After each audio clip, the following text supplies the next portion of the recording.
12 ربیع الاول کے دن کو ہمارے ہاں عید النبی کے نام سے منائے جانے کا کچھ عرصے سے رواج ہوا ہے۔ یہ رواج کچھ زیادہ پرانا نہیں ہے۔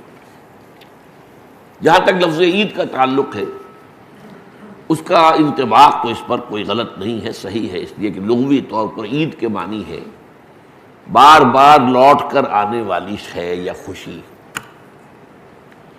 ہر سال آنے والی۔ عید الفطر ہر سال آتی ہے، عید الاضحیٰ ہر سال آتی ہے، عاد یعود، لوٹنا، تو عید اسی سے بنا، لوٹ لوٹ کر آنے والی، پلٹ پلٹ کر آنے والی۔ اس اعتبار سے تو یہ یقیناً یوم عید ہے، لیکن یہ اصل میں اس کے لیے اس کا استعمال جو ہے یہ بہت ہی تھوڑے عرصے قبل شروع ہوا ہے، یہ کوئی قدیم بات نہیں ہے۔ اول تو یہ کہ حضور کی ولادت جو ہے 12 ربیع الاول متفق علیہ نہیں ہے، حضور کی ولادت کی تاریخ طے نہیں ہے۔ مہینہ تو طے ہے کہ ربیع الاول تھا، اس میں کسی شک و شبے کی گنجائش نہیں، لیکن تاریخ متفق علیہ نہیں ہے۔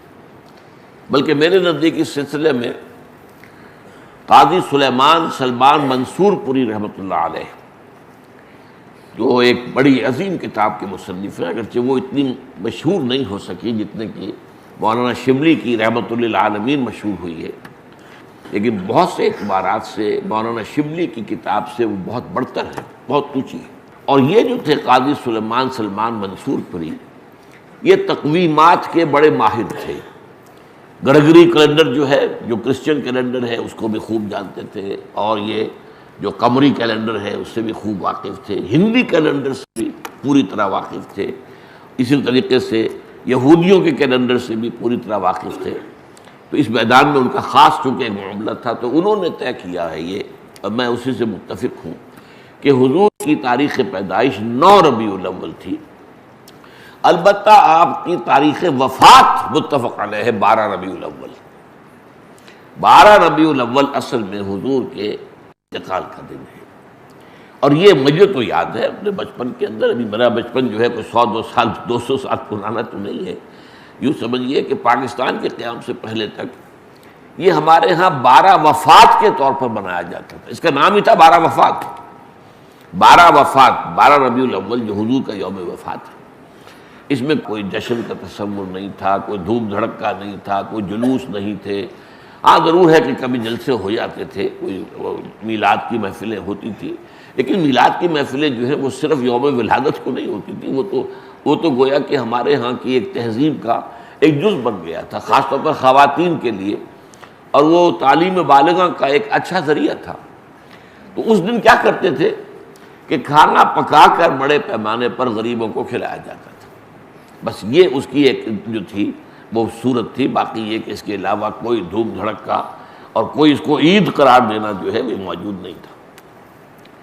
اس اعتبار سے غور کیا جائے تو ہمارے لیے ان چیزوں میں سوچنے کا ایک ہے، مقام ہے کہ کچھ چیزیں، البتہ یہ کہا گیا ہے، میں اس پہ یقین سے نہیں کہہ سکتا، کہ اس کی جو ایجاد کی گئی ہے عید میلاد النبی کی حیثیت سے، ان کے موجد جو ہے مولانا احمد رضا خان بریلوی ہے۔ اس کی وجہ کیا تھی؟ اس وقت جو ہے شیعہ سنی کچھ معاملہ مسابقت کا شدت اختیار کر گیا تھا۔ انہوں نے محسوس کیا کہ یہ شیعوں نے جو یہ محرم اور اس کے تعزیوں کا معاملہ شروع کر رکھا، اس سے سنی عوام بھی بے انتہا متاثر ہوتے، اس میں دھوم دھڑکا ہوتا ہے، اس میں پٹے کھیلے جاتے تھے، اس میں طرح طرح کے ساتھ تماشے ہوتے تھے، یہ وہ پرانے، آج کل نہیں ہوتے وہ چیزیں، لیکن ہمیں بچپن میں یاد ہے کہ وہ جو ہیں وہ پٹے کھیلے جا رہے ہیں، تو گویا کہ شمشیر سنی کے مظاہرے ہو رہے ہیں، تو سب جاتے تھے، ہم بھی جاتے تھے، جا کر دیکھتے تھے، سب مسلمان شریک ہوتے تھے۔ اب اس ضمن میں جو بھی کچھ بیان کیا جاتا تھا وہ اس کا ظاہر بات ہے کہ ہمارے ذہنوں پر، ہمارے تحت الشعور پر اثر پڑ رہا تھا۔ تو یہ جو ہے اس کا ایک دعویٰ کرنے کے لیے کہ اس کا علاج ہم سنی بھی کریں، تو کوئی ایسی ہی چیز ہونی چاہیے جو لوگوں کی دلچسپی کا ذریعہ بن جائے، موجب بن جائے، اور لوگ اس کے اندر ذوق در ذوق شریک ہوں۔ تو یہ میلاد النبی کے جلوس جو ہیں، ان کے موجد جو ہے مولانا احمد رضا خان بریلوی ہے۔